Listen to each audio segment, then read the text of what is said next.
আসসালামু আলাইকুম রহমতুল্লাহি ওয়া বারাকাতুহু। নাহমাদুহু ওয়া নাসাল্লিমু আলা রাসূলিল্লাহিল কারীম, আম্মা বা'দ। আপনাদেরকে উপহার দিতে যাচ্ছি মামা দৃষ্টিতে ভাগিনার কীর্তি এবং ওই কবুতরের দ্বিতীয় পাঠ বর্ণনা এনেছি। যারা আল্লাহর ওলিকে ভালোবাসে তারা অবশ্যই তাদের জীবনীগুলো শুনবেন মনোযোগ দিয়ে, কারণ আমি না দেখে বলতেছি না, ওনাদের জীবনী দেখেই বলতেছি, না দেখে বলতেছি, দেখেই আপনাদেরকে পার্ট বাই পার্ট জানানো চেষ্টা করছি।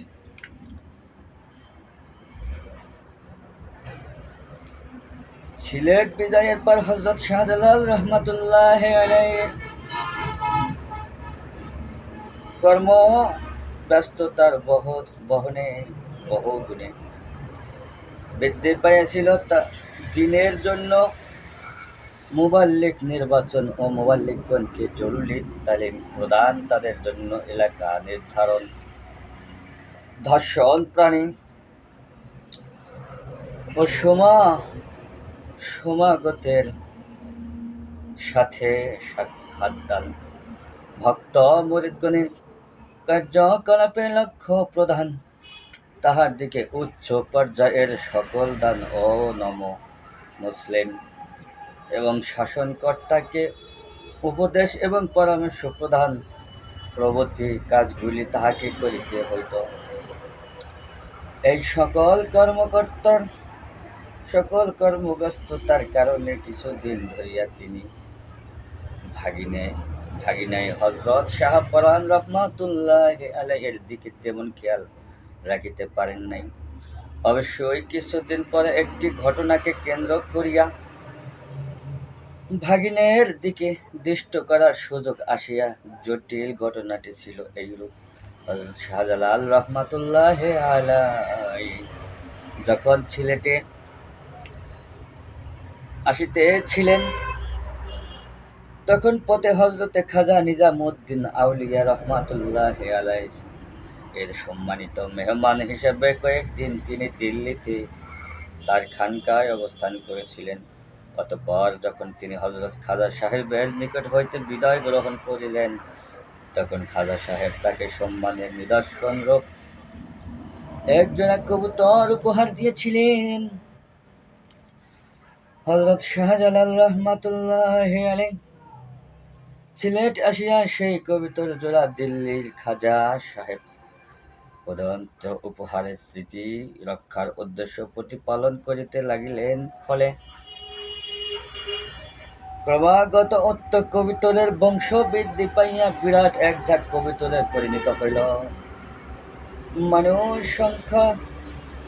সংক্রাস্ক বসে ধারণা করিতে শুরু করিল যে এই কবুতরগুলি হযরত শাহজালাল রহমাতুল্লাহ আলাইহির বিশেষ বরকতময় পাখি, যাহারা গৃহের ছাদে ও পশু পাখি গিয়া বসিয়া বা যাহার ঘরে কবুতরগুলি গিয়া বাসা বাঁধবে, তাহার সে ঘরে আল্লাহর রহমত নামিয়া আসিবে এবং অতি অল্প দিনের মধ্যেই বহু গৃহ ধন সম্পদ পরিপূর্ণ হইয়া এক পরম শান্তিময় গৃহ পরিণত হবে।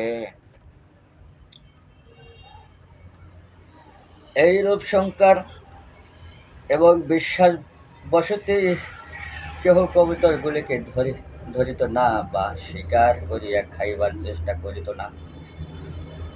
এমনকি হযরত শাহজালাল রহমাতুল্লাহ আলাইহি এর দরবারে খাস খাদেম সহচরগণ উহার একটি কবুতর জবে করিয়া খাইতে সাহস পাইত না, কারণ ওই কবুতরগুলি সম্পর্কে তাহাদের ধারণা সাধারণ লোকদের ধারণা অনুরূপ ছিল। শুধু লোকেই নয়, এখন লোকজন জালালি কবুতরগুলিকে এক বিশ্বাসের নজরে দেখিয়া থাকে। ইহাকে এক বরকতের কবুতর হিসাবে গণ্য করা হয় এবং কেহই ইহাকে জবে করিয়া ভক্ষণ করিতে চাহে না। জালালি কবিতরের জালালি কবিতরদের পূর্বপুরুষ যেহেতু হযরত শাহজালাল রাহমাতুল্লাহি আলাইহি কৃতক লালিত হইয়া ছিল, এজন্যই এই কবিতরগুলি জালালি কবিতর নামে পরিচিত লাভ করিয়াছে। যাহা হউক, পূর্ব কথার ফিরিয়া আসিয়া হযরত শাহজালাল রাহমাতুল্লাহি আলাইহির কবিতরগুলির প্রতি সকলেরই দুর্বলতা থাকিলেও তাহার নিজের ভাগিনে হযরত শাহপরাণ রাহমাতুল্লাহি আলাইহির কিন্তু ওই জাতির দুর্বলতা মোটেই ছিল না। তিনি এই কবিতর ধরিয়া জবে করিয়া ভক্ষণ করিতেন, কিন্তু কবুতরের পালকগুলি তিনি রাখিয়া দিতেন। ও বন্ধুরা, ঘটনাগুলি মন দিয়ে শুনবেন। হযরত শাহপরাণ রাহমাতুল্লাহি আলাইহি এই কার্যে হযরত শাহজালাল রাহমাতুল্লাহি আলাইহি এর অন্যান্য সহচর এবং খাদেমগণের কেহই ভালো চোখে দেখিতেন না, কিন্তু তিনি তাহার একান্ত আপন লোক তথা ভাগিনা বলিয়া কেহ তাহার বিরুদ্ধে এই বিষয়ে হযরত শাহজালাল রাহমাতুল্লাহি আলাইহির কাছে নালিশ করিতেন না। ফলে প্রতিদিন এইভাবে একটি করিয়া কবিতর খাইতে থাকার কবিতরের সংখ্যা অনেকটা কমিয়া যায়। কিছুদিন পরে হঠাৎ একদিন কবিতরগুলির প্রতি হযরত শাহজালাল রাহমাতুল্লাহি আলাইহির দৃষ্টি পড়িল। তিনি দেখিলেন কবিতরের সংখ্যা পূর্বাপেক্ষা অনেক কম। তখন তিনি খাদেমগণকে ইহার কারণ জিজ্ঞাসা করিলে তাহার নিকট ঘটনা খুলিয়া বলিলেন। শুনিয়া তিনি জনৈক খাদেমকে বলিলেন, শাহপরাণকে ডাকিয়া নিয়ে আসো। হযরত শাহপরাণ রাহমাতুল্লাহি আলাইহি তখন নিজ হুজরায় মুরাকাবা করিতেছিলেন। খাদেম গিয়া বলিলেন, আপনাকে হুজুর সাহেব তলব করিয়াছেন। খাদেমের কথা শুনিয়া হযরত শাহপরাণ রাহমাতুল্লাহি আলাইহি অন্য কোনো কথা না বলিয়া কেবল বলিলেন, হুজুরের কতগুলো কবুতর কম পড়িয়াছে। খাদেম বলিলেন, তাহা সঠিকভাবে তো বলিতে পারতাছি না, তবে যাহা দেখা যাইতেছে তাহাতে মনে হইতেছে প্রায় 1000 কবিতরের মধ্যে মার্কস 150 কবিতর আছে, মানে 1500 কবিতরের মাঝে মাত্র 150 কবিতর আছে। কবিতরের বেশি কবিতর নাই। হযরত শাহপরাণ বললেন, তুমি একটু অপেক্ষা করো, আমি কবিতরগুলি ফেরত দিতেছি। এই কথা বলিয়াই তিনি হুজরার এক পাশে রক্ষিত পালকগুলি আনিয়া উহার দরজার সামনে দাঁড়াইয়া বাতাসে উড়াইয়া দিয়া বললেন, যাও, আল্লাহর হুকুমে তোমরা হযরত শাহজালাল রাহমাতুল্লাহি আলাইহির দরবারে উড়িয়া চলিয়া যাও। আল্লাহর কি অসীম কুদরত!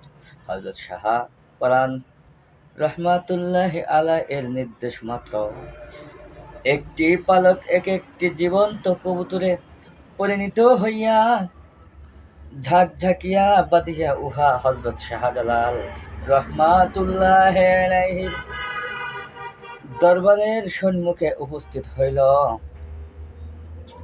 হযরত শাহজালাল রাহমাতুল্লাহি আলাইহি এই আশ্চর্য ঘটনা দেখিয়া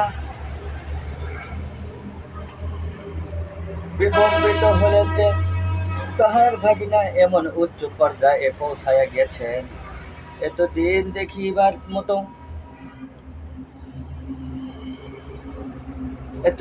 দেখিবার মতো তাহার সুযোগ হয় নাই। তাই আজ ঘটনা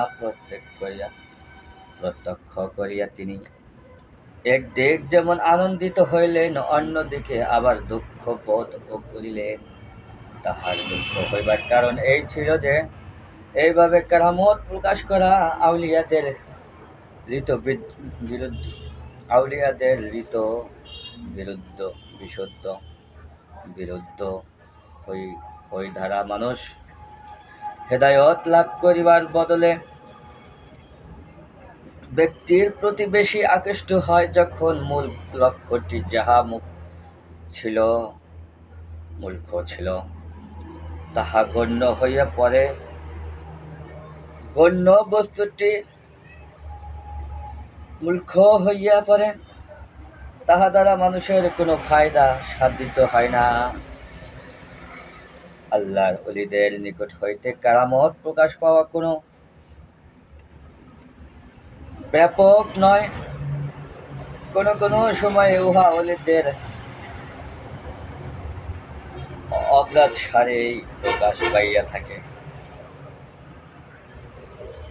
আবার কখনো কখনো তাহার উহা সে ইচ্ছাকৃতভাবে প্রকাশ করিয়া থাকেন। যখন তাহারা মনে করেন যে এই নক্ষত্রে মানুষের চাহিদা অনুসারে একটি কারামত প্রকাশ করিলে বহু লোক হেদায়েতের পথে চলিয়া আসিতে পারে, কিংবা যদি অবস্থা এমন মনে হয় যে একটি কারামত দ্বারা বহু সংখ্যক লোকের ফায়দা হাসিল হইবে, অলিগণ শুধু কর্তব্যের খাতিরে যখন কারামত প্রকাশের পথ অনুসরণ করেন, কারামত প্রকাশ করার ভিতরে যদি ব্যক্তি স্বার্থ জড়িত থাকে, যথা উহা দেখাইয়া নিজের গৌরব বৃদ্ধি করা বা কোনরূপ পার্থিব স্বার্থ উদ্ধার করিয়া লওয়ার উদ্দেশ্য থাকিলে, কারামত প্রকাশ করার পথ অবলম্বন করার মতো অন্যায় কাজ ওলিদের পক্ষে দ্বিতীয়টি নাই।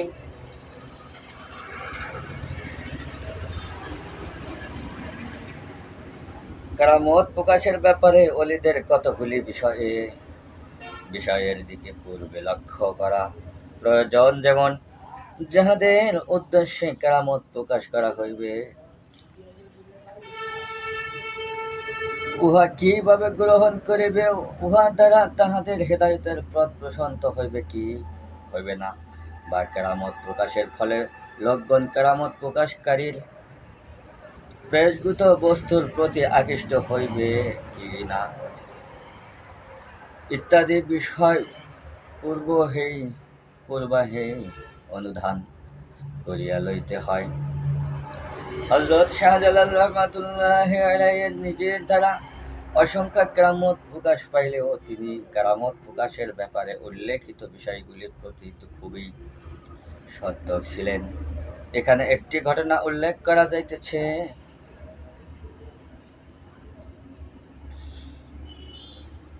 বন্দাশীলের নিকটবর্তী সুরমা নদীর পানি অত্যন্ত বিষাদ ছিল। উহা মোটেই পানোপযোগী ছিল না, মানে পান করার জন্য তেমন ছিল না, যার ফলে বন্দাশীলবাসীগণ বিশেষ অসুবিধা ভোগ করিতেছিল। তাহারা হযরত শাহজালাল রহমাতুল্লাহি আলাইহির ঐশী ক্ষমতা প্রত্যক্ষ করিয়া তাহাকে ধরিয়া বসিল যে, হুজুর, আপনি নদীটির পানি পানোপযোগী করিয়া দেন। তাহাদের অনুরোধে তিনি নিজেই সেখানে গমন করিয়া নদীর পানি মিঠা বানাইবার জন্য আল্লাহর দরবারে দোয়া করিবার আগে তাহাদিকে হেদায়েতের পথে আহ্বান করিলেন। তারপর তিনি নদীটির পানির স্বাদ পরিবর্তনের জন্য আল্লাহর দরবারে দোয়া করিলেন। অথচ ইচ্ছা করিলে তিনি সিলেটে থাকিয়া আল্লাহর হুকুমে সুরমা নদীর পানি মিঠা বানাইয়া দিতে পারিতেন, কিন্তু তিনি তাহা করেন নাই। কেননা এমতো অবস্থায় সাধারণ লোকগণ তাহাকে আল্লাহর সমপর্যায়ের ব্যক্তি ভাবিয়া ফেলিতে পারিত। নাউজুবিল্লাহ বলা এবং হেদায়েতের পরিবর্তে তাহারা কঠিন তাহারা কঠিন শিরকে পরিত। একজন প্রকৃত অলি আল্লাহ যে সুযোগ দিতে পারে না, এই কারণে হযরত শাহজালাল রহমাতুল্লাহি আলাইহি বৃদ্ধাশীল পৌঁছাইয়া প্রথমে তাহাদেরকে আল্লাহর প্রতি আহ্বান করিলেন, অতঃপর তাহাদেরকে আল্লাহর মহিমা প্রদর্শনের নির্দেশন হিসেবে আল্লাহর নির্দেশ কারামত ধারা বন্ধ্যা নদীর পানি মিঠা করিয়া দিয়েছিলেন।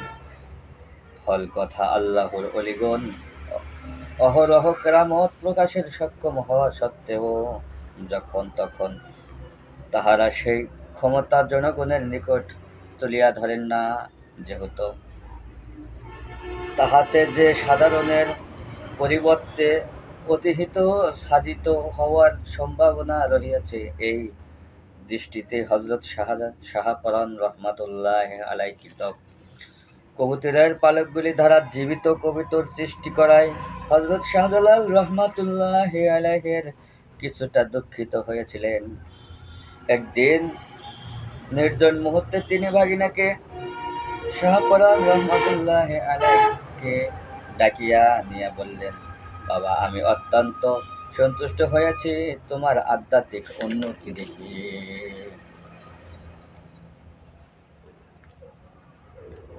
অবলোকন করিয়া কিন্তু তুমি যেভাবে কেরামত প্রদর্শন করিলে তাহা ঠিক হয় নাই। কেননা জনসাধারণ উহার দ্বারা বিভ্রান্ত হতে পারে। পরিস্থিত পরিবেশ, অবস্থা এবং মানসিকতার প্রতি লক্ষ্য করিয়া কেরামত প্রদর্শন করিতে হয়, নতুবা উহার দ্বারা কোনরূপ ফল তো হয় না, বরং আরো বিপরীত ফল ঘটে। যেমন হযরত আদম আলাইহিসসালাম কাফির ও ফিরআউনের ঘটনায় ভাবিয়া দেখো। হযরত মূসা আলাইহিসসালাম যখন হাতের লাঠিটা মাটিতে রাখিলেন, তখন তাহা একটি ভীষণ সাপে পরিণত হইলে জাদুকরদের তৈরি সাপগুলিকে খাইয়া ফেলিল। উপস্থিত বেদিন জাদুকর উহাকে আল্লাহর মহিমা মনে করিয়া ঈমান আনিল, কিন্তু পাপাত্মা ফিরআউন এই ঘটনাকে এক বড় জাদুকরের কীর্তি মনে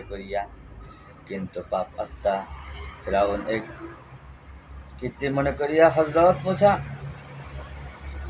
আলাইহিসসালাম এর প্রতি কটূক্তি বর্ষণ করিতে লাগিল। সে অবিশ্বাসীদের দলেই থাকিয়া গেল।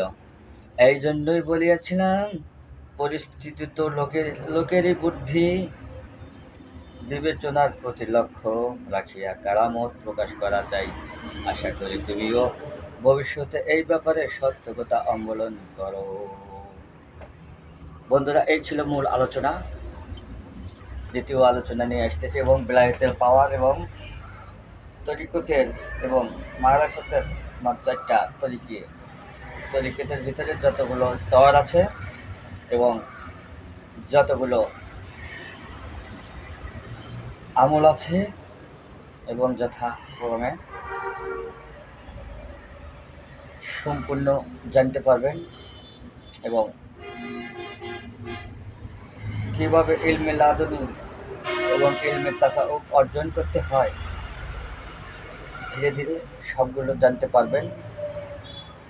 আমার জন্য সবাই দোয়া করবেন, আমিও আপনাদের জন্য দোয়া করবেন। আমি যেন হক্কানে কলিয়ে কামেল হতে পারি। আমিও আপনাদের জন্য দোয়া করি, সুযোগ্য ভরপুর কামিলে মুকাম্মিলের হাতে বায়াত হয়ে যেন আপনারা ওলিয়ে কামিল করে এক একজন মৃত্যুবরণ এবং মৃত্যু স্বাদ গ্রহণ করতে পারেন। কারণ মৃত্যু স্বাদটা সবাইকে গ্রহণ করতে হবে, আমাকেও করতে হবে। সেই স্বাদটা যেন এমন হয় যে এমন মরণ তুমি করিয়াছি মরণে হাসিবে তুমি কাঁদিবে ভুবন এমন মরণ তুমি করিয়াছি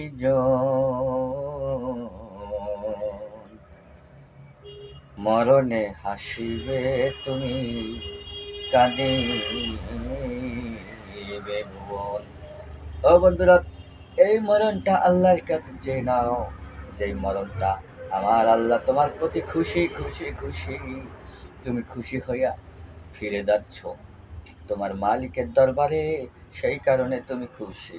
আর পৃথিবী কান্দিবে এই কারণে, তোমার মতো একটা ভালো মানুষ, একজন কামিলে মুমিন যখন মারা যায় তখন পৃথিবী কান্দে এবং ফেরেশতারা পর্যন্ত কান্না করে।